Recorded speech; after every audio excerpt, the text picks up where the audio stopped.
내가 만나야 진짜다라는 제목으로 하나님 말씀 증거하도록 하겠습니다. 우리가 함께 예배할 때 하나님께서 임재하시고 우리의 심령 가운데 말씀이 살아 숨쉬게 될 줄 믿습니다. 아멘. 오늘 그 말씀을 만나시기를 주님의 이름으로 축원합니다.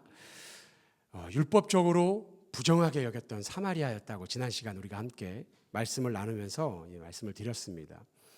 그곳은 마치 유대인들이 볼 때 선조들의 죄의 잔재처럼 보였습니다. 그래서 유대인들은 그 땅을 피해서 2배나 멀리 시간이 걸리는 곳을 돌아가야 했습니다. 단순히 지리적 우애가 아니라 죄의 흔적을 대면하고 싶지 않았던 거죠. 외면하고 싶었습니다. 그런 상징적인 길이 요단 동편으로 돌아가는 길이었죠. 우물가에 나온 여인 역시 여러분 마찬가지였습니다. 자신의 이 부끄러운 과거, 죄 때문에 사람들을 피해서 고단한 시간 정오에 우물가로 나왔습니다. 다른 사람들의 눈빛을 마주칠 때마다 율법적으로 또 윤리적으로 깨끗하지 못했던 자신의 과거가 낱낱이 드러나는 것 같이 느껴졌기 때문입니다. 그런데 예수님은 에데이 반드시 그곳에서 그녀를 만나야겠다라고 말씀하셨습니다. 그곳에서 죄로 얼룩진 그녀의 삶, 그 어두운 부분을 낱낱이 드러내십니다. 그리고 나서 예배와 메시아까지 그 대화가 이어지죠. 그 대화 속에서 여인은 진정한 영적 만족을 경험합니다. 영원히 마르지 않는 그 생수를 경험하게 된 것이죠. 이제 자신이 그토록 고대했던 그 메시아를 만난 그녀의 행동이 28절에 나오거든요. 그녀가 물동이를 버려두고 동네로 들어가서 사람들에게 이르되입니다. 29절 뭐라고 말합니까? 내가 행한 모든 일을 내게 말한 사람을 와서 보라라고 이어진 것을 우리가 볼 수 있습니다. 처음에는 예수님을 그저 자신에게 물을 구하는 조금 이상한 유대인으로 알았습니다. 그 이후에는 야곱보다 큰 사람인가 하는 생각으로 이어졌고, 하나님이 보내신 선지자, 그 이후에는 메시아라고 고백하는 삶으로 이어졌다라는 거예요. 끝내는 그리스도를 전하는 삶으로 발전되었습니다. 그녀는 늘 같은 사고방식 속에서 벗어나고 싶었을 거예요. 그런데 죄의 관성이 그녀를 놓아주지 않았습니다. 그래서 늘 같은 죄에 넘어졌고, 그리고 실패를 맛봤습니다. 이제 삶 속에서 좌절했어요. 그리고 또 같은 죄를 계속 반복하던 그녀가 무엇을 버려두었어요? 물동이를 던져두고 마을로 달려 들어갔다는 거예요. 여러분, 이것은 내가 살아가던 내 삶의 옛 방식을 버렸다라는 상징적인 의미를 갖는 것입니다. 28절을 다시 보니까 세 단어가 제 눈에 들어왔어요. 버려두고 들어가서 그리고 와서 보라입니다. 가장 먼저 그녀는 무엇을? 물동이를 버려두었습니다. 물동이는 뭐예요? 그녀의 고단한 삶이에요. 과거를 의미하는 것입니다. 부끄러운 과거이고 숨기고 싶었던 죄와 잘못입니다. 그 죄의 무게가 바로 물동이였다는 거예요. 그럼에도 그녀는 버릴 수 있습니까? 없어요. 늘 목마르기 때문에 내 육신의 목마름을 채우기 위해서 유일하게 내가 의지해야 했던 그 수단이 물동이었습니다. 지금까지 5번이나 남편을 바꾸고 세상적인 방법으로 내 인생을 조금 더 낫게 개선해 보려고 했지만 그 인생의 목마름, 그 갈증은 해결되지 않았어요. 늘 실패했습니다. 그 상황이 물동이였다라는 거예요. 그랬던 그녀가 이제 물동이를 버려두었대요. 여러분, 이게 무슨 말입니까? 더 이상 그것이 내 삶에 중요하게 여기지 않는 것이 되었다라는 거예요. 영원히 목마르지 않는 생수를 주시는 예수님을 인격적으로 만나고 나니까 이제 내가 그토록 집착했던 옛사람, 옛 과거, 그 물동이를 버려둘 수 있게 되었습니다. 갈증이 해결되었기에 더 이상 낡은 물동이에 얽매일 필요가 없는 인생이 되었다라는 거죠. 여러분, 이 만남이 단순히 순간적인 깨달음이 아니라 삶의 그 우선순위가 이제 뒤바뀌었다는 것을 보여주는 거예요. 죄의 관성에서 벗어나 예수님 안에서 새로운 삶을 시작했다는 결단입니다. 물이 포도주가 되는 순간이라는 거예요. 여러분, 두 번째로 무엇을 합니까? 그녀는 동네에 들어가서 사람들을 만납니다. 여러분, 이게 그의 인생에 나타난 가장 놀라운 반전 아닙니까? 늘 사람들을 피해 다녔어요. 가장 뜨거운 햇빛에 당하는 것이, 그곳에서 고통받는 것이 내가 누구를 만나는 것보다 더 낫다라고 여겼다는 거예요. 그런데 이제는 뛰어들어가서 사람들에게 나의 부끄러웠던 과거를 낱낱이 말하면서 복음을 전하는 사람이 되었다는 것입니다. 그 비난과 상처와 수치심 앞에 달려 들어갑니다. 그리고 담대하게 외치는 거예요. 부끄러움의 장소가 무엇이 되었습니까? 우리의 삶에 늘 다른 사람에게 부끄러웠던 그 장소가 이제는 사명의 자리, 복음을 전하는 자리가 되었다라는 거예요. 이게 그의 인생에 일어난 가장 놀라운 반전입니다. 예수님을 만나기 전에는 무엇에 집중하는 삶이었어요? 나한테 집중하는 삶이었어요. 나의 만족, 나의 행복, 나의 성공, 그리고 나의 부끄러움, 나만 바라봤습니다. 그런데 예수님을 만나고 나니까 내가 아니라 나를 사랑하고 나를 용납해 주신 예수님만 보이는 거예요. 땅을 바라보던 시선이 하늘을 바라보니까 그 삶이 반전되었다라는 거예요. 진정한 만족을 얻은 사람은요, 여러분, 자신에게 갇혀 있지 않고 기쁨을 나누고 싶어서 그 시선이 이웃에게로 향한다라는 거예요. 그리고 마지막으로 와서 보라라고 전했습니다. 여러분, 우리는 누군가에게 복음을 전하라고 하면 어때요? 입이 바짝바짝 마르죠. 야, 내가 복음을 어떻게 전할 수 있어? 나는 아직 신학적으로 완벽하지 않은데, 내가 조금 더 공부하고 예수님을 효과적으로 전할 수 있을 때 그때부터 복음을 전해야지. 여러분, 이런 생각 들지 않으세요? 그리고 성경을 열심히 공부합니다. 그런데 채워지지 않아요. 늘 부족한 것 같고요. 내가 전했다가 예수님을 잘못 전해서 저 영혼이 예수님을 만나지 못하면 어떡해? 이런 두려움이 들기도 하거든요. 조금 더 공부해서 미루다가 주님 오시는 날 아차 싶은 거예요. 그런데 그녀가 마을로 달려가서 전한 그 말이요, 여러분, 신학적으로 완벽하지 않아요. 화려하지도 않아요. 29절입니다. 내가 행한 모든 일을 내게 말한 사람을 와서 보라. 그는 그리스도가 아니냐. 무슨 말입니까? 그저 간증했다라는 거예요. 내 부끄러운 모든 과거를 다 아시는 주님을 만났다. 와서 보라. 자신의 부끄러웠던 과거가 더 이상 부끄러운 게 아닌 거예요. 치유되었습니다. 나의 만났던 그 첫사랑, 내가 지금 만나고 있는 예수님을 전할 때 그때 복음의 능력이 일어난다라는 거예요. 사람들의 영혼을 울렸습니다. 그 한마디 고백이. 여러분, 전도는요, 그냥 내가 만난 예수님을 전하는 거예요. 여러분, 그게 다입니다. 우리의 상처와 아픔, 고단한 삶 속에서도 내가 붙들었던 그 믿음, 내가 힘들어도 기도하기 위해서, 하나님 앞에 위로받기 위해서, 사명 붙들기 위해서 믿음의 자리를 지켰던 그 고백, 여러분, 그것을 그냥 전하는 거예요. 그것만으로 충분한 줄 여러분 믿으시기 바랍니다. 우리가 함께 봤던 요한복음 2장에서도요, 안드레를 통해 베드로가 빌립을 통해 나다나엘이 전도됐습니다. 와서 보라, 그 한마디만 듣고서 하나님 앞에 뛰쳐나가 그 영혼이 구원받게 되었다라는 거예요. 내가 말씀을 통해 만나야 돼요. 내가 예수님을 만나야 하고요, 경험해야 합니다. 그것을 전할 때 성령님이 내 안에서 함께 역사하심으로, 일하심으로 복음의 능력으로 나타나게 된다는 거죠.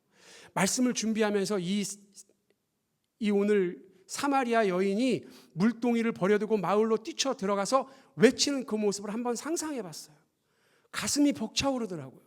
그런데 한편 부끄러움이 밀려들었습니다. 나는 과연 그 감동을 지금도 유지하며 살아가고 있는가? 나는 언제 저 여인처럼 뜨거워서 달려나가 예수님을 전했지? 아무것도 없어서 그저 전도지 한 장 들고 나가서 예수님을 전할 때 벅차왔던 그 감동이 지금 내 안에 있는가? 가슴이 무거워졌어요. 지금의 나는 어떠한가라는 것을 여러분 돌아보는 시간이 되었습니다. 성도님들은 어떠세요? 세상이 뭐라 하든 예수님이 나를 구원하셨다는 그 감격 하나만으로 세상을 이기고도 남을 만한 감격이 그 안에서 넘쳐나고 계십니까?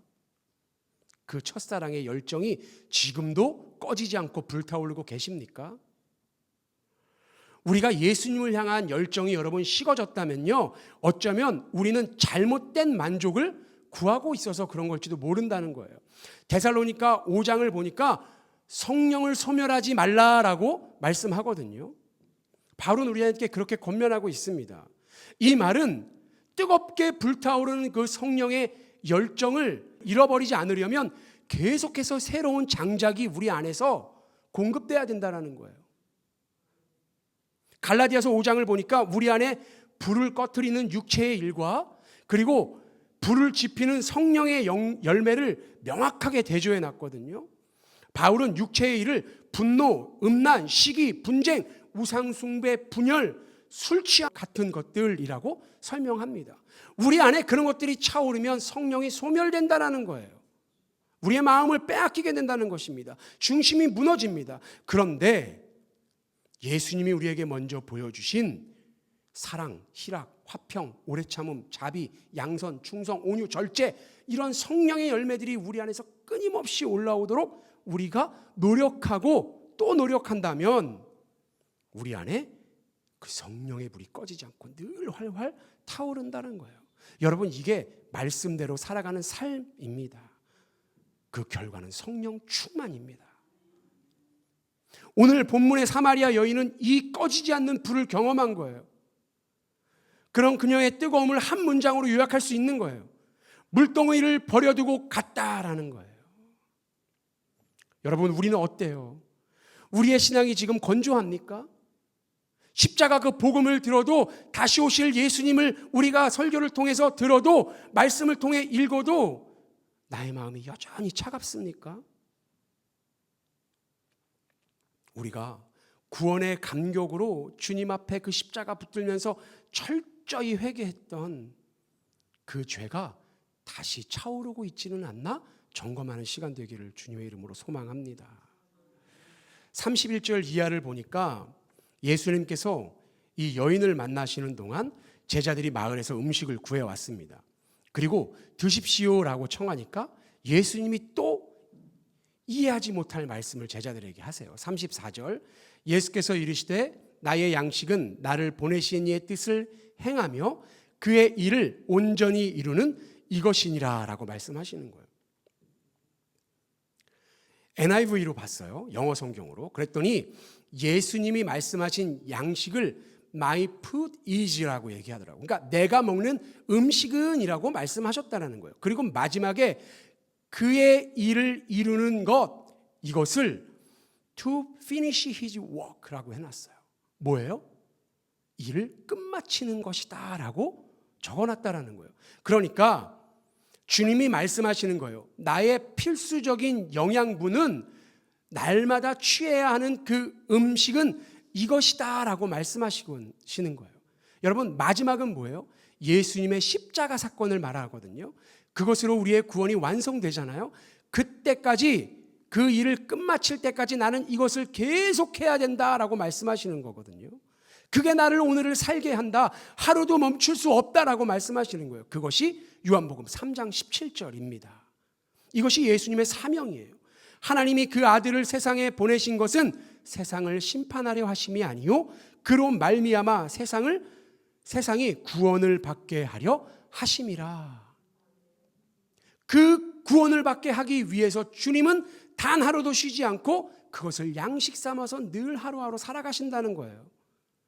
예수님께서 말씀하시는 참된 양식은 아버지의 뜻대로 행하는 것, 곧 세상을 구원하시려는 하나님의 사명을 이루는 것이다 라고 정의하신 것이죠. 예수님은 그 안에서 진정한 만족을 누리셨습니다. 그런데 예수님은 한 걸음 더 나아가서 그의 일을 마치는 것이다 라고 말하는 거예요. 무슨 말입니까? 진짜 만족은 시작에 있지 않고 그 일을 마치는 그때 얻어진다라는 거예요. 시작이 반이라는 말도 있지만 시작만 하고 마치지 못한다면 뭐 또 무슨 말이 있습니까? 안 하니만 못하다라는 말이 있는 거예요. 그 일을 완수하는데 그 목적이 있습니다. 그래야 기쁨이 얻어지는 것이에요.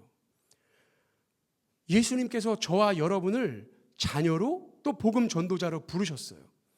그 시작의 감격이 끝까지 이어지려면 우리는 여러분 어떤 삶을 살아야 할까요? 누가복음 9장 23절을 보니까 이렇게 말씀하시거든요. 아무든지 나를 따라오려거든 자기를 부인하고 날마다 제 십자가를 지고 나를 따를 것이니라. 아멘. 우리에게 맡기신 각자의 사명 십자가가 있습니다. 그런데 여러분 여기서 중요한 것은요, 날마다예요. 날마다. 35절에서 넉 달 후가 아니라 지금 추수할 때다라고 주님이 말씀하시잖아요. 마찬가지로 제자의 길도 그렇다라는 거예요.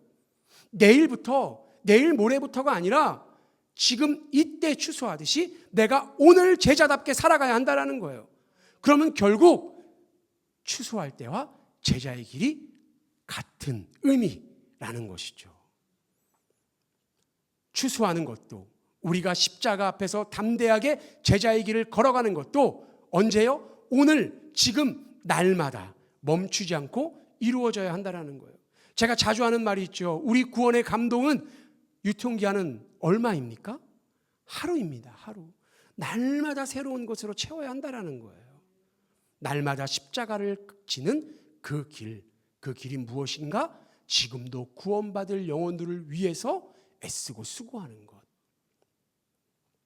우리가 말씀으로 충만할 때 나를 통해 하나님께서 예비하신 그 영혼들을 만나게 하실 줄 믿습니다. 제자의 길과 추수의 사명은 결국 한 자리에서 만난다라는 거예요. 언제 만나요? 오늘, 지금, 날마다 만나게 될 줄 믿습니다. 36절을 보면 거두는 자가 이미 삭슬 받았다라고 말씀하세요. 이 말씀은 추수한 일이 얼마나 시급한지를 우리에게 말씀해 주는 것 같습니다. 그런데 삭슬 의미하는 미스도스라는 단어가 있어요. 이게 일꾼이 품삯을 받는 것을 의미하기도 하거든요. 그런데 성경에서는 언제 쓰이냐면요, 믿음의 선한 싸움을 다 달려가고 성도들에게 주어지는 마지막 상급을 의미하기도 합니다. 우리가 받게 될 궁극적인 상급은 언제예요? 주님 오시는 그날일 겁니다. 그런데 이미 이 땅에서 주님의 일에 동참하는 자들에게 그 기쁨과 만족이 따르거든요. 이것을 주님이 삭슬 미리 받고 일하는 일꾼에 비유하셨다라는 거예요. 일하기도 전에 이미 삭슬 받으면 불안함이 없죠. 늘 기쁠 것입니다. 일하는 동안에도. 요한복음 13장에 씨를 뿌리는 자는 예수님이고 씨를 거두는 자는 제자들로 비유하시잖아요. 그러니까 십자가 사건에서 다 이루신 사건, 그것이 예수님의 사역이 씨를 뿌린 거예요. 그러면 제자들은 뭐예요? 뿌리지 않고 거두는 거예요. 여러분 얼마나 기뻐요? 내가 일하지 않고 먹을 수 있어요. 내가 뿌리지 않았는데 다 내 것이라는 거예요. 뿌리는 자와 거두는 자가 다르지만 마지막 날 그 기쁨은 뿌리는 자와 거두는 자 모두가 누리게 될 것을 주님이 말씀하고 계십니다. 그 열매를 거두는 수고마저 귀찮아해서는 안 될까요? 안 될까요? 네, 안 되죠. 주님을 만난 우리는 이 사마리아 여인과 같은 기쁨의 감격, 그 변화가 일어나고 있습니까? 오늘 요한은 우리에게 그렇게 묻고 있는 거예요. 주님은 우리를 추수할 때 마지막 때 일꾼으로 부르셨는데 오늘 우리의 삶은 그 긴박함을 다 잃어버리고 세상의 때를 따지며 아직 넉 달이나 남았다. 주님 오시려면 아직 멀었어. 지금은 때가 아니야. 라고 변명하면서 이 육적인 배부름에 집착하고 있는 것은 아닌가. 또 우린 돌아봐야 할 것입니다. 43절의 여인의 외침에 예수님께 달려나온 사람들이 나오거든요. 오늘 본문의 말씀입니다. 예수님과 이틀을 더 거하며 예수님의 말씀을 듣거든요. 제가 이것을 세 번역으로 읽어드릴게요. 42절, 그들은 그 여자에게 말하였다. 우리가 믿는 것은 이제 당신의 말 때문만은 아니요, 우리가 그 말씀을 직접 들어보고 이분은 참으로 세상의 구주이심을 알았기 때문이요 라고 말합니다. 여러분, 왜 믿는다고요? 내가 만났기 때문에 믿는다고요. 처음에는 여인의 증언 때문에 예수님을 찾아왔지만 이제는 예수님의 말씀을 직접 듣고 확신에 차서 메시아입니다라고 고백했다라는 거예요. 여러분, 이게 너무나도 중요합니다. 이게 신앙의 핵심이에요. 신앙은 반드시 내가 직접 듣고 깨닫고 확신하고 고백해야 한다는 거예요. 어디서 누구를 통해서 예수님을 영접할 수 있습니다. 누군가의 간증을 통해서 부흥 집회를 찾아갔다가 예수님을 알게 되고 예수님을 구주로 고백할 수 있어요. 분명히 예배하심이고 복된 일, 은혜입니다. 그런데 거기서 멈춰버리면 안 된다는 거예요. 여러분, 예를 들어서 내가 너무나도 만나고 싶은 사람이 있습니다. 그 사람을 옆집 사람이 만났대요. 물어봐요. 야, 어땠어? 이런 사람이야. 와, 더 만나고 싶다. 앞집 사람한테 물어봤어요. 그랬더니 이런 사람이래요. 와, 진짜 만나보고 싶다. 나 앞으로 그 사람을 사랑할 거야. 그리고 그 사람을 사랑하기로 작정했어요. 거기서 멈춰버리면 그는 아는 사람을 사랑하는 게 아니라 팬처럼 모르는 사람, 직접적으로 대면해보지 못한 누군가를 사랑하는 것과 똑같은 거예요. 누군가가 만난 말씀이 아니라 내가 만난 말씀이 있어야 돼요. 목사님의 말씀을 통해서 예수님을 전해 듣고 은혜를 받았습니다. 그 은혜는 목사님이 받은 은혜예요. 내가 받은 은혜가 아니에요. 목사님을 받은 은혜를 통해서 은혜 받은 거예요. 옆집 사람이 만난 사람을 통해서 만난 것과 똑같다는 거예요. 여러분, 말씀을 힘써 읽으시기 바랍니다. 그래서 내가 만나야 변화가 일어납니다. 나머진 가짜예요. 말씀 속에서 날마다 주님을 만나려는 애씀이 있어야 우리 삶에 진짜 만족, 변화가 일어나는 줄 믿으시기 바랍니다. 사마리아 여인의 이야기를 말씀을 시작으로 이제 내면의 변화가 일어나는 그 여정이 우리에게 들려졌습니다. 그런데 43절 이하를 보니까 왕의 신하의 이야기가 나오거든요. 절박한 문제 앞에서 말씀을 붙들고 믿음으로 나아가 마침내 표적을 보는 신앙, 외적인 신앙에 대해서 나오고 있습니다. 죽어가는 아들을 둔 아버지의 이야기죠. 이 사람이 예수님께 달려 나와요. 그래서 저와 함께 가셔서 내 아들의 병을 고쳐주십시오라고 주님께 요구합니다. 그의 믿음은 예수님이 우리 집에 직접 오셔야만 아들을 살릴 수 있다라는 내가 경험했던, 내가 들었던 표적과 기적을 들으면서 기인한 것입니다. 거기에 묶여있는 신앙이라는 거예요. 우리 역시 여러분 그렇지 않습니까? 눈에 보이는 증거가 나타나야, 손에 잡히는 해결책이 마련돼야 예수님은 살아계십니다 라고 고백합니다. 청년들하고 수없이 많이 얘기해 봤는데 건성건성 예배에 늦는 친구들, 그리고 예배 시간에 자는 친구들하고 식사할 땐 그 친구들이 말이 많아져요. 얘기를 해보면 대부분 이래요. 내가 눈으로 보면 믿겠다라는 거예요. 내 귀에 한 번만 예수님의 음성이 들려지면 믿겠다라는 거예요. 나는 우리 부모님 아니면 예배에 나오지도 않는다는 거예요. 목사님, 난 밥 먹을 때만 불러달래요. 이런 친구들이 있거든요. 그런데 예수님은 그 요구를 다 거절하셨어요. 대신 그의 믿음을 한 차원 더 높은 곳으로, 그의 간절함을 매개체로 사용하셔서 그의 믿음을 한 차원 더 높은 곳으로 올려주시거든요. 뭡니까? 요한복음 4장 50절, 가라, 내 아들이 살았다라는 거예요. 말씀하셨다는 겁니다. 이 순간 왕의 신하는 고민되는 거예요. 아주 중대한 두 가지 기로에 놓입니다. 눈에 보이는 것은 아무것도 변하지 않았는데 아들은 여전히 저 멀리서 죽어가고 있는데 예수님이 함께 가주시지 않는데요. 무엇해야 합니까? 지금까지 내가 들었던 예수님은 내 눈앞에서 병자를 고치시는 예수님을 들었는데 가라고 말씀하시는 거예요. 여러분, 두 가지를 선택해야 돼요. A, 아니었네. 그리고 더 나은 의원을 찾아가든가 그 말씀에 순종해서 내가 돌아왔던 길을 다시 달려가는 거예요. 왕의 신하는요, 선포된 말씀에 의지해서 죽도록 달려온 32km 거리를 다시 달려갑니다. 그리고 성경은 이렇게 말해요. 예수께서 하신 말씀을 믿고 가더니라고 말합니다. 여러분, 믿고 가더니 대단한 믿음처럼 보이죠? 그런데요, 그의 믿음이 완벽했을까요? 우리가 주목해야 될 부분이 여러분 이거예요. 요한복음이 계속해서 우리에게 들려주는 복음도 이것입니다. 그가 말씀을 믿고 갔지만 그의 마음속에는 여전히 조바심과 불안이 소용돌이 쳤겠죠. 정말 나았을까? 혹시 가는 길에 아들이 죽었으면 어쩌지? 더 괜찮은 의원에게 빨리 달려가야 하나? 아들이 죽으면 다 내가 잘못 선택했기 때문인데. 우리도 마찬가지예요. 아멘으로 믿음으로 선포하지만 현실의 문제가 해결되기 전에는 하나님이십니다라는 고백이 안 나와요. 해결되고 나면 야, 하나님이 하셨습니다.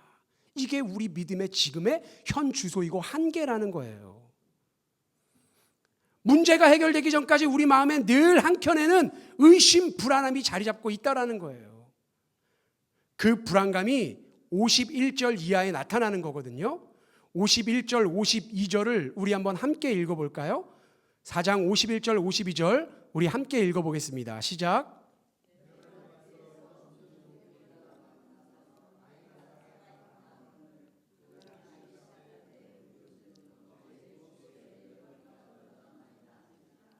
아멘. 왕의 신하는 마침내 달려오는 하인을 만났습니다. 아들이 살아났다는 소식을 듣고 뭘 물어요? 야, 언제 나왔어? 이걸 묻는다는 거예요. 확인하는 그 순간, 와, 진짜였네. 그리고 나서 이렇게 고백합니다. 자기와 그 온 집이 다 믿으니라. 아멘. 여러분, 아멘입니다. 믿음으로 이뤄낸 결말이 확실해요. 그런데요, 사실 성경은요, 그 믿음이 대단하다가 아니라 그 믿음이 불완전하다 고발하고 있는 거예요.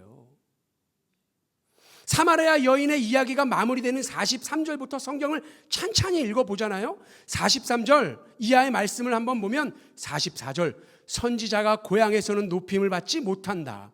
45절 예루살렘에서 하신 모든 일을 보았음이더라. 46절 가나에 이르시니 전에 물로 포도주를 만든 곳이라.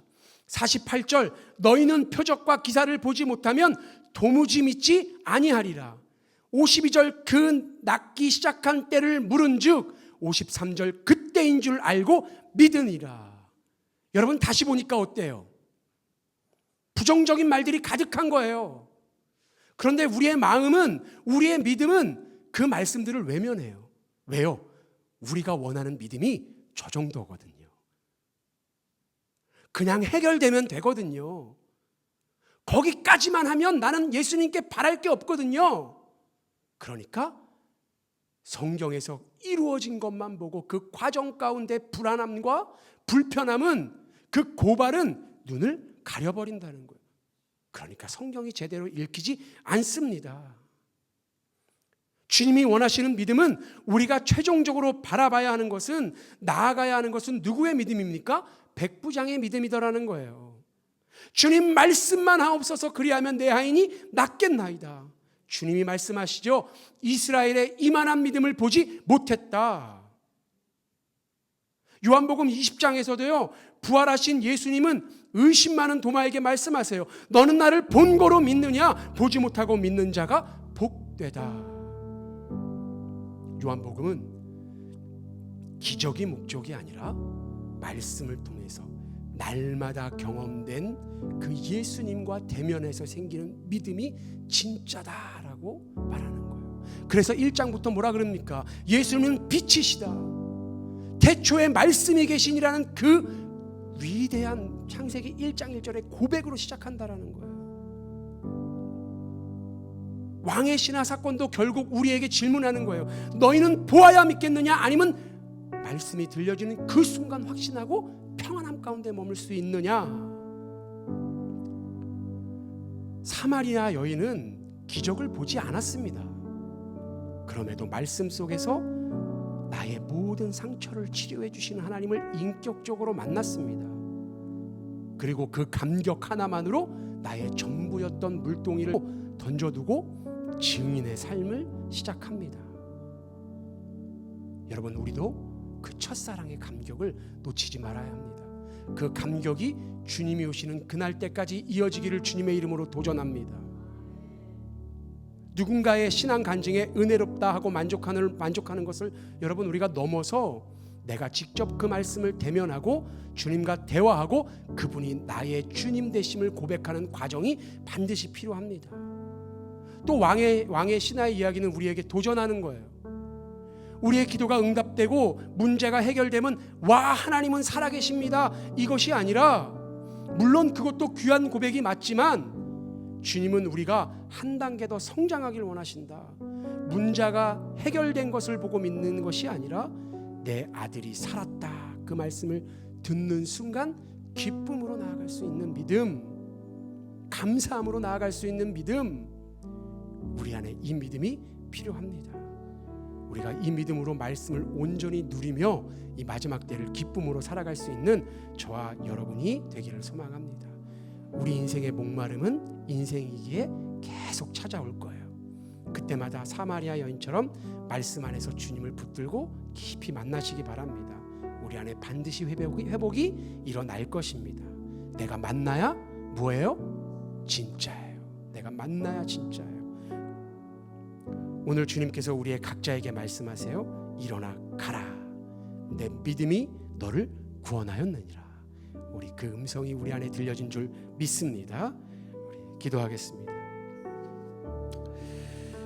사랑과 은혜가 풍성하신 아버지 하나님, 사마리아 여인이 자신의 치부에 매인 삶에서 벗어나 감격으로 메시아를 전했던 복음 전도자가 된 것처럼 주님의 말씀을 받은 우리도 우리의 시선이 땅이 아니라 하늘에 계신 하나님께 십자가 앞에 고정되어 참된 기쁨과 만족을 누리는 삶을 살아가게 하여 주옵소서.